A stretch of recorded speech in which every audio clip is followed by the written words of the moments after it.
All right, GasNGo Nation, it is our honor and pleasure to bring in a very special guest to this week's podcast. Mr. John Wood of the famous Wood Brothers Racing Team is in the Zoom house. So let's give a golf clap for John here today, boys. All right, well, John, welcome. That was pretty sad. It sounded like a lot of muting claps. We'll add it in post.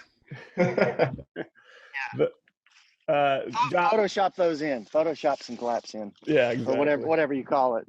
I'm terrible. I'm illiterate when it comes to Photoshop and all the skills that it takes to be really good at social media. And so it's kind of ironic that I try at least to do that sort of thing, but I'm very handicapped when it comes to graphics design. So that's something that I just wish that maybe I were about, I don't know, even 5 years younger, because had I was right at that cutoff line where just a few years later, it would have been something that they would have taught us in school.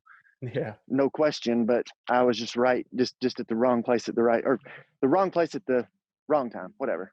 Yeah. And I think you're talking to some like-minded guys in that regard. So we're all in the same boat there. First question I got for you though, John, are you at the track? And if so, are you dry? I have not been. So I went to Charlotte to the Roval. Prior to that, the last race that I had gone to, Phoenix was the last one back in March. So in fact, I do remember it because there was right before the entire shutdown happened, NASCAR was going to try and still run Atlanta, and they had created a type of roster positions or whatever that were going to allow one, I guess you could call it a PR rep, like one media person per team. And I was going to go. And then at the last minute, obviously they canceled that race. And so I haven't been to one since Phoenix. Let me back up. I haven't been in the infield since Phoenix. I was at the Roval, but I was in a condo. Gotcha. So, yep.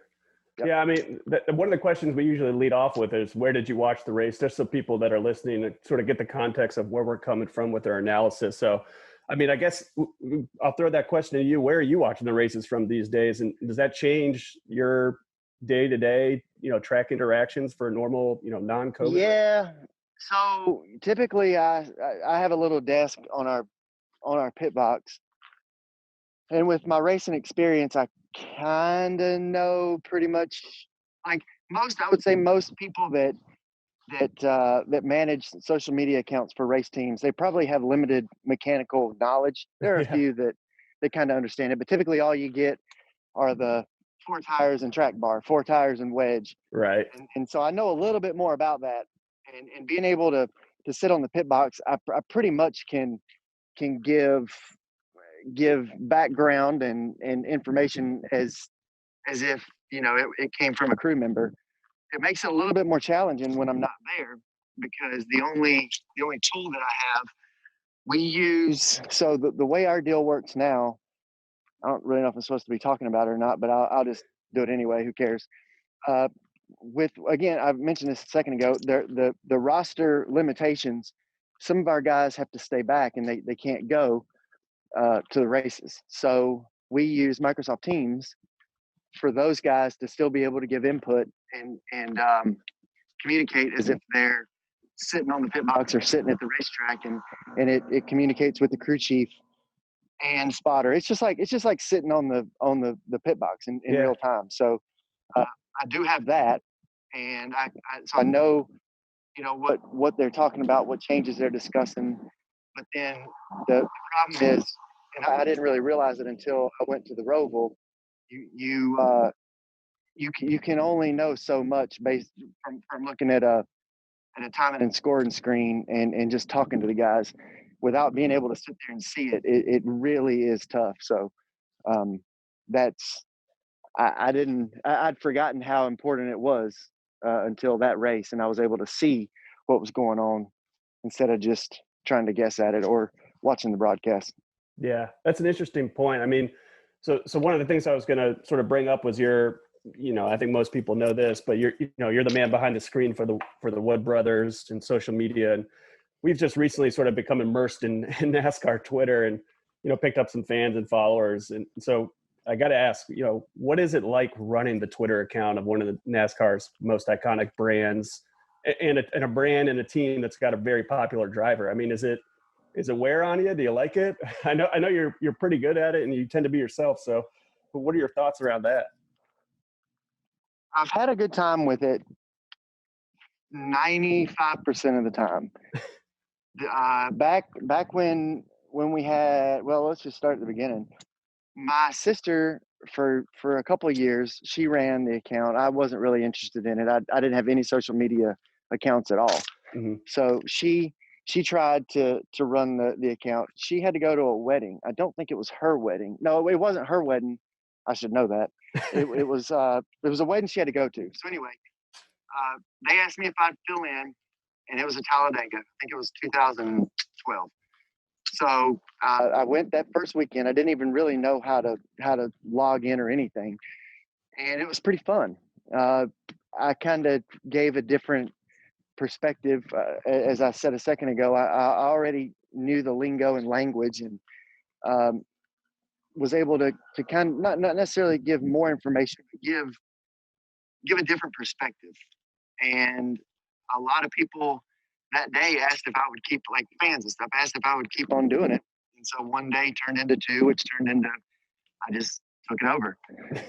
So, but the thing that I struggle with is I don't know how to do any image correction, graphics design. Like I feel like the guys that are really good at it are able to make those little, I don't know what they're called, but it's like tune-in graphics or something. Yeah. And they're able to, like where they have the race car in a picture, and then it'll say, I don't know, this weekend, Texas, however many laps, stuff like that. Yeah. And I can't do any of that stuff.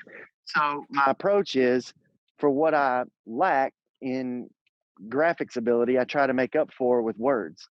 And Twitter is primarily a platform where you use words. Instagram is pictures. So it doesn't, it works. It's I still struggle with it at times, but for the most part, if I just call it like it is. It's been good. Now the stuff I don't like, for about 2 months there, when we were kind of up in the air on what the status with Matt was going to be for next year, some of his people got pretty vocal. And it's one of those deals where one person calls you fat, you don't really care. Two people call you fat, you don't think anything about it. But when 1,000 people tell you you're fat every day for days on end, when you might weigh 150 pounds soaking wet, but eventually you're like, am I really fat? And it just it's just an analogy. It just wears on you. And these, I can't really blame them, because they're passionate. They've got a driver that they believe in, that I feel like treats his fans as friends and family. And I think he genuinely cares for these people. Unlike a lot of drivers, there are a lot of drivers in this day and age that they look like they care and they act like they care, but I you can kind of see through it. But there are some guys that are just genuinely good people, and Matt is one of those guys. So it was tough for us, because we couldn't really say what was going on. Part of the time we didn't even know what was going on. Right. But deep down we wanted to do right by him and do right by his fans, but it was just a really, really, really tough situation. So and they didn't understand all the moving parts and pieces. So to them, it was just a matter of, did we want him back or not? And it was so much more complex than that. So the way that they treated us was, please sign Matt. Please, well, not, they weren't saying please. Some of them were, Yeah, right. but it was a lot more. It was just more. There was more to it than just, can we keep Matt or not? And I think once the situation resolved itself, and everybody was informed of what all was going on with Austin Cindric, with Matt, with Menards and Ford and Motorcraft, with all these different things, I think it probably made more sense to everybody in the end once they saw the way, the resolution, the solution that we came to, and how it was kind of unfolding the whole time. Yeah. It was just tough. Yeah. I think Twitter creates this sense where people need to know and want to see how the sausage is made, right? But they don't want to just go to the grocery store anymore and just pick up the sausage in the package. They need to know every little detail and every conversation and every period and comma and every contract. So, I mean, we see it on, race days. Somebody makes might, not even put somebody in the wall. Somebody might pass somebody on the wrong side or something, and you just see the tweets fire off on somebody. So I can only imagine what you guys were going through during all that. So that's more power to you. Yeah, and what's different with our team from particularly like some of the bigger teams, I highly doubt Joe Gibbs, Rick Hendrick, Roger Penske, Gene Haas. I'm not singling anyone out. I'm just Right. rattling off names. I highly doubt that they see what is being said day in and day out to their race team on social media. I can say unequivocally, without a doubt, that my dad reads. He probably reads more responses and replies to the team than I do. He has access to the team account just like I do, and sometimes I catch him saying things on there, and sometimes I have to delete it. He doesn't know it. Sometimes I don't, but it's different with us because we're more accessible. Yeah. We put ourselves out there more, and it's a benefit most of the time. And whenever there's a situation like we just went through, it makes it a little bit more difficult because we sit there and we see what people are saying, and it can have a profound impact on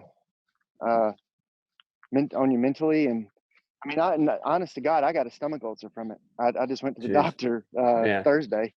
It's been tough, but yeah, it's better now, and I think things are as good as they could. Things turned out as good as they possibly could. So yeah, I think put that one to rest.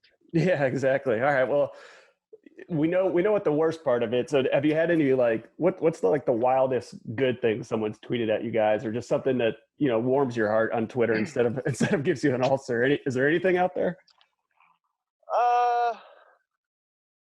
I mean, in the most recent, let's just say this year, the coolest thing that happened was the deal with the iPads, where we raise money for the seniors in nursing homes. Mm-hmm. So the way that kind of came about, my mom is, I don't really know exactly what position she has. It's something in marketing or director of something at an assisted living and a nursing home in Stewart, which is near Martinsville. Yep. So this is right around the time that the COVID lockdown had started. I think it was, in fact, the weekend of Atlanta. So it was the very first weekend. And my family, it's like, I don't know, 6 or 8 of us. We all have a group text on our iPhones, and my sister sends pictures of the kids. My wife sends. It's just whatever. Every family's got it. So anyway, she sends a text asking if anybody had any ideas on what she could do to help the nursing home residents to better cope with what was to come. They had already been cut off from their families. The residents had. I think it was a nationwide lockdown. I don't think it was just restricted to Virginia. But basically all the residents could not have visits, and they were just completely cut off from family. Yeah. So she had mentioned that and was asking, for ideas for activities, and my suggestion was, why don't you do FaceTime or something to that effect? Because I kind of thought that it was so simple. Surely they'd already thought of it, just do FaceTime. Yeah. Well, they just, for whatever reason, they didn't have the ability or the capacity. So the thing that came to my mind, I was a big fan of Lockup on MSNBC, and this is, I don't know, 8 or 10 years ago. And I've watched every single episode of Lockup. So one of the things that was new back then was a video visit where the families would go to one location and they would sit in front of a screen and a camera, and the inmates would go to a place in the jail, sit in front of a camera and a screen, and they could visit that way, but it was like a no contact visit. Mm-hmm. So, there are no real similarities between an inmate and a resident in a nursing home, but in this instance, there was. They were essentially cut off from family and couldn't have that interaction. So it was sort of a lockdown situation. Not that they were, because whenever I tell this, it always makes it seem like I'm saying that residents are inmates, and that's certainly not the case. But No, we it's got just, you. Yeah. all right. So anyhow, that's what came to my mind. So I'm like, hey, why don't you just get a couple of iPads, and you can maybe set up a room somewhere where if families don't have iPhones, they can come there, not rent it, but like schedule a time where they'll Yeah. go in a room, use the iPad, and then the residents have one too. Yeah. Let's do it. So the race team was willing to fork over $1,000, and then I just went to Twitter and said, "Can anybody told them what the situation was?" And I said, "What we'll do is for every $10 donation, I would treat it as if it was an item bought from our store." And I could have. Well, the reason that I did it that way is the catch was if you donated at least $10, you would get a signed thank you card from Matt and all the Wood brothers. So we would kind of just, sorry if you hear a dog barking, we would just basically all sign this thank you card, and it acted as if the people were donating money, but for the sake of keeping track of it and mailing these cards out, I just did it as an item through our store. So, and because a lot of people wanted to know why I didn't use GoFundMe or something like that, and it was very important that I gave back to the people that donated. Yeah. So anyway, I was expecting just, I don't know, maybe 20 or 30 people to fork over some money, and we ended up raising $33,000. Wow. That's over awesome. over 1,000 people donated, and we bought I don't know 210 or 220 tablets. So it whatever the word, I don't know what word I'm looking for. It equipped 12 different facilities. So we got a plenty for the one in Stewart, and then 11 more throughout the community. Yeah, that was probably the coolest thing. Yeah, I'd say that's pretty cool. That's awesome. And I mean, yeah, it just shows your guys' connection and to the community. And like you were saying, you've got that family feel. And I think that's what draws so many people to the Wood Brothers. And especially for us being graduates of Virginia Tech, we've spent a lot of time in Martinsville, Bristol, the Richmond tracks and everything. And I mean, what does that mean to your family to carry, that flag for Virginia racing and that history everywhere the Cup Series goes? I mean, there used to be Morgan McClure Motorsports, and there's still a couple of drivers, but I think everyone sort of looks at you guys as that sort of staple for Virginia racing. I mean, does that still mean a lot to you guys and your family? Yeah, it does. You don't really think of Virginia as being a hub for racing. At least I don't think a lot of people do. I think they think of Charlotte and just the North Carolina area. But Virginia has, I'm going to think this through before I say it. Virginia has at least as many, it has more events on the schedule than, I don't know, you can look this up later. I'm going to pretend like they have the most events of any state. I know they have 4. You have 2 Martinsvilles, 2 Richmonds. Right. So the fact that we race 4 times in one state, that ought to tell you something. Yeah. And the Virginia Tech Association, I didn't even think that was going to be as big a deal as it was back when we had the Virginia Tech car that we raced at Martinsville with Blaney. I just kind of thought that was just going to be another regular weekend. And I'm telling you, the requests that we get for that diecast, for hero cards, for just stuff associated with that one race, it's still happening. Yeah, I bet. People still ask for that. And so I guess to try to give you a quick answer, it's really special to have that close of a relationship and just be associated with both the college and the state of Virginia as well. Yeah, that's cool. I mean, that means a lot to us. I know it's funny you talk about Virginia not being recognized as sort of in the mix of racing. I was listening to the Dale Jr. podcast, and he had his driver on there, Josh Berry, who runs the late models. And every track they were reeling off that he had won at were Virginia tracks, Dominion Raceway, South Boston. And I don't think people really pick up on where all these tracks are. So, yeah, it's funny that all the history for Virginia racing is definitely there. So we appreciate that. So I want to keep on. We'll keep moving here quick, but I got a couple more questions here. Current event for you that just happened last week, and you probably know about this, of course, but a lot was made about Go Fast Racing scaling back. And in those conversations, you guys got brought up, of course, because of the shared charter. Can you explain to the normal fan, like, what the charter process is and if it, like, changes anything for you guys in the future? I mean, is it even something to be talking about? I mean, we understand the importance of having one, but were those conversations sort of brought up because of what happened with Go Fast? The charter system is the most uninteresting, unimportant, does not affect what any fan, or should not affect what any fan thinks or cares, or gives a rat's ass about, but they do. And it's I guess it's just because it's that there's just an enigma. There's an just they're people don't really understand them. They don't know what they are, and because of that, they're fascinating. But really, they don't matter. They do matter. Let me stop. They matter to the team. As long as you've got one, as long as you've got access to one, then you can chug right along and everything's good. But if you don't, you got a problem.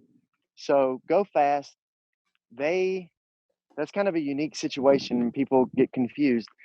So they got a charter when they were all given out. They got one for their 32 car. But then we have been running that charter ever since 2017, I think. 2017 or 18, something like that. So they compete as Go Fast Racing, but they've not been running their own charter. We've been running it. They have created a partnership with Joe Falk, another Virginia owner, crazy enough, and they ran his charter for him. So it was raced under the 32 banner, but it was actually Joe's. So Archie sold his stake in that company with Joe, which meant that charter was going to go somewhere else, and the 32 would be left without one if they chose to race, which I think they did say they were going to run some races next year, but 6 or so. You've got to run every event if you're going to, if you have a charter, if you're going to race with one, you have to compete in every single event. Yeah. So with the limited schedule they're going to do, they won't. I wish that they would not. Looking back on it, I would have asked Archie not to mention us, only because, I appreciate him thanking us. Don't get me wrong. It's not that. It created a lot of confusion, even up with some media. I had 3 or 4 different media members asking for quotes and comments in response to what Archie said, and really it wasn't anything more than, we appreciate Archie thanking us. That's all it was. There's nothing changes with us. There's no structural change, nothing. We still operate the charter. We're in a partnership with them in the ownership stake of it. It was sort of like creating another company, and together, the two of us, Archie and the Wood brothers, own and operate the charter, and Archie just kind of sits back and does nothing, and we race it. And that's as simple as it is. And there's nothing, no other part to it that's really even worth speaking about. Yeah, sounds like a lot of confusion for nothing. So it is. We'll move on. Okay, our favorite topic on the show are paint schemes, and I mean, just sort of, I think every fan likes coming to the track and seeing the different cars, what they look like, what they're running, what the sponsors are doing. So you yourself were a driver in the Truck Series, Busch Series, and even in the Cup Series. So what was your favorite personal paint scheme that you ran?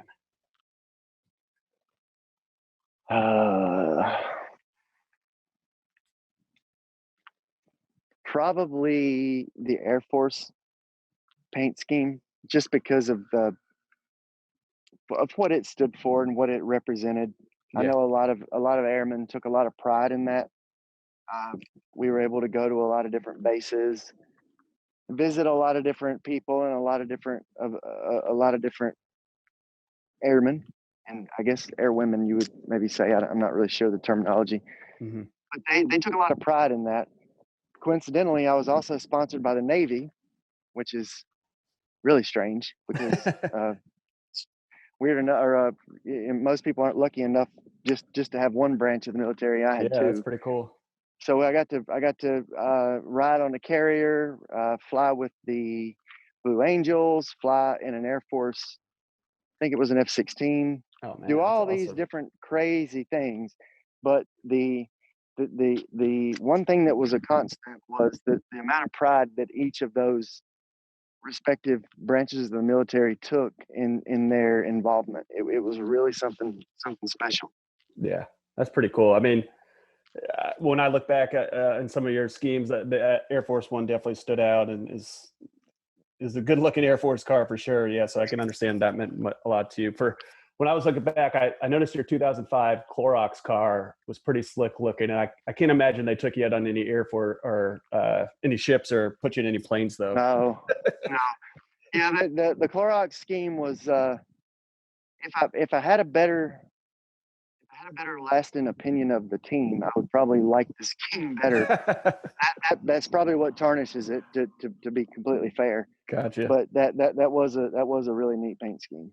Yeah. So I mean, when you were running, did you feel, and I understand the sensitivity behind this question, did you feel like you had any lucky or unlucky sponsors on your hood? I mean, did you feel like if you were going out with somebody on the hood, you were going to run better than the other? Just, superstitious kind of thing?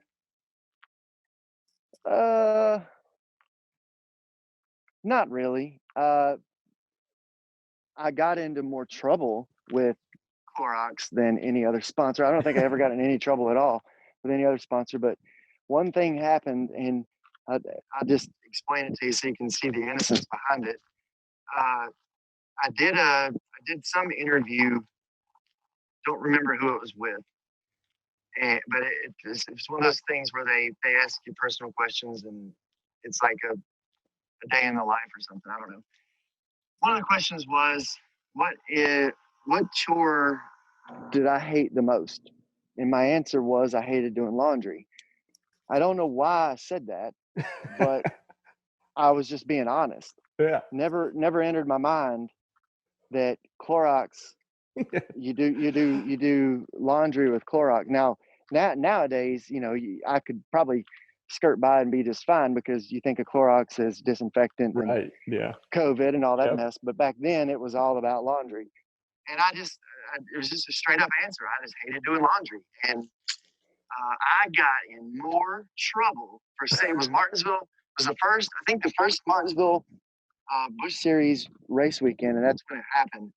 And I mean, there was a couple of days that went by. I thought I was going to get fired for it. Oh my gosh. Yeah. And like, don't get me wrong, I've done my fair share of wrong. Yeah. But this was like one time where it's like, man, am I seriously in trouble for this? Like, what? Come on. Yeah.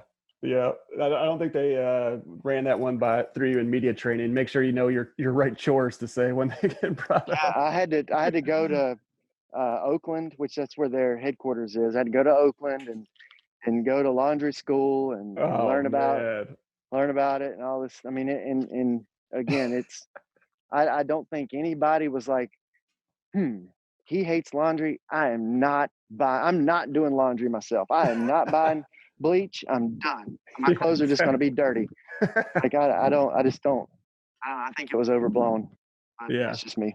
Sounds like it. All right. Let's go back to the Wood Brothers here. Do you have a favorite 21 paint scheme all time? I mean, just to get you thinking, I'll give you mine. And we've brought this up on the show a couple of times. I love all oil sponsors. So that 21 Valvoline, the old Buddy Baker car, just that one's my favorite for sure. Do any of them? I mean, you guys have had a ton and you've been racing for so long. I mean, any that like just stand out to you when you look at it, you're like, that is my favorite car our family's ever run.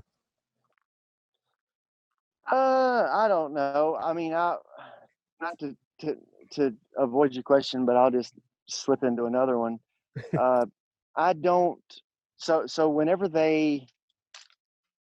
way back, I guess maybe toward the end of Trevor Bayne and the start of Ryan Blaney, we kind of had the opportunity. So Motorcraft lets us kind of do what we want with paint scheme stuff. They're very open minded, and they don't, some sponsors like let's take Ally for instance. I'm gonna say that they do their own in-house design work, and they run the show on what their car looks like. Motorcraft's a little different, and they kind of they work with us and kind of let us have a say, and just we just kind of do what we want. So there was an opportunity, maybe not an opportunity, but it was just at the end of the Trevor Bayne era, and I was kind of more in favor of switching up our traditional scheme for something new, and to kind of, I don't know, just do something different. Yeah. And looking back, I could not have been more wrong. I've done a lot of things that have transformed us into a modern era, but that's one thing that, had I gotten my way, that would have been a mistake, because people really appreciate that red and white, the old school paint scheme, despite it being the same race after race and year after year. I think it has a consistency that doesn't get old. I think it's I don't really know what word I'm looking for, but we get new drivers that come and go. We had Blaney, we had Paul Menard, we've got Matt DiBenedetto now. People continue to buy those diecast every year, even though the car looks the same. Right. Sometimes we'll have a driver change, and you can understand why they would do that. Yep. But I'm sure and there's no reason to think we won't.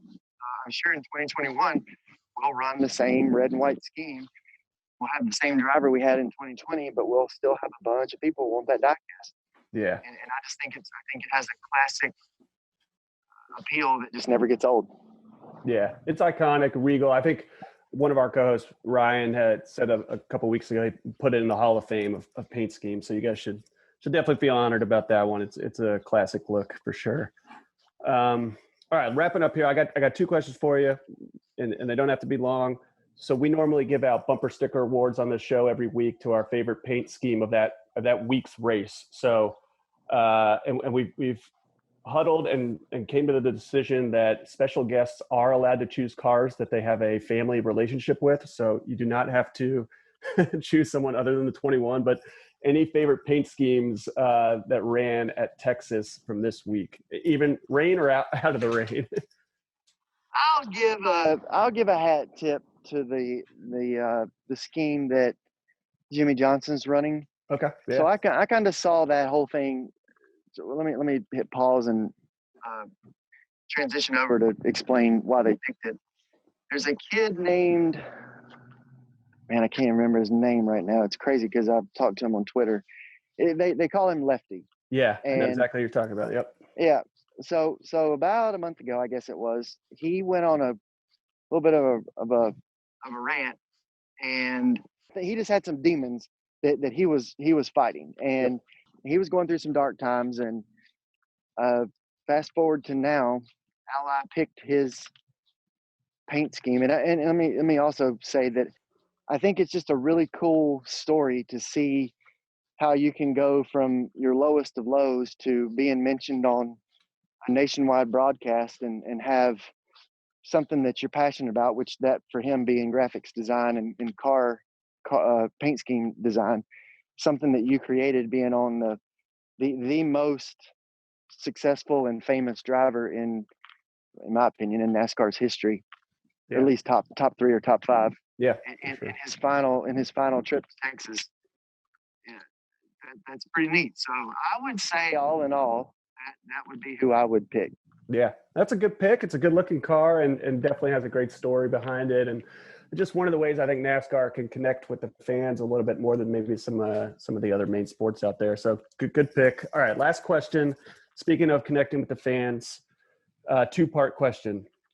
With 2 races left in the year and Matty D coming back in 2021, can you guarantee by that by the end of 2021, the Wood brothers will have their 100th win? And if so, how would I guarantee that? well, you just got to guarantee or not. And then if so, can we come to the party? I can guarantee. I can't guarantee anything. I was gonna say no, I don't. I would say that we're trending in a better direction. Our season was kind of like a V shaped, where we started out like gangbusters, and his second or third race of the year, he finished his second. Mm-hmm. And then we had some really bad races, and they also coincided with some really dark times that we had going on with that whole renewal thing and all that. So and then simultaneous to that stuff going on, he then has a string of really good finishes, almost wins Vegas. I still, for all intents and purposes, say he finished second that day. He crossed the line second. He might not have gotten second place money, but he still finished second on the racetrack. So he finishes second in Vegas, and then the very next week finishes second. So I feel like he's doing better. We're trending in the right direction, but most drivers have to. I've always said this: you have to lose one before you can win one. There are exceptions where guys just luck up. They win a rain shortened race, or like the one that Cole Custer won, where it was just a perfect situation where just the right things happen. But typically you have to lose one. One you have to have one taken away from you before you really know what to do and how to close the deal. Matt's had a couple taken away from him. For sure. He should have won Bristol last year. Should have won. Well, no, I'm not going to say should have won, but easily could have won that Vegas race. Could have won the second Vegas race. He finished second in both Vegas races. Just now I realized that. Yeah. There were a string of races there where it's time for he's ready. If the situation comes where he's in the right place at the right time, I think he's smart enough, patient enough, and skilled enough to make it happen. It's just these races are really. It's not hard to run 15th in a Cup race like it was 10, 15 years ago. Running 15th today was like running 30th in the mid 2000s. Right. But to win one, to run top 5 and to win one, I don't think it's gotten any easier. And if anything, maybe a little harder. Yeah. So that part, I've given you a very long answer, and I still haven't even answered it. But I don't know that I can guarantee anything, but I like our chances. Yeah. Well, it's tough to guarantee. We'll certainly be rooting for you, and when it comes, we'll DM each other and we'll get our address for the invite. So we appreciate it. Sounds good. All right, John. Well, that's all we've got, man. We again appreciate you coming on. This means a lot to us, and all the thoughtful answers. So we'll be rooting for you guys and following you on Twitter, and hopefully we'll cross paths again. Sounds good, man. I really appreciate it. Yep. All right, John. Take care. Yep. See ya.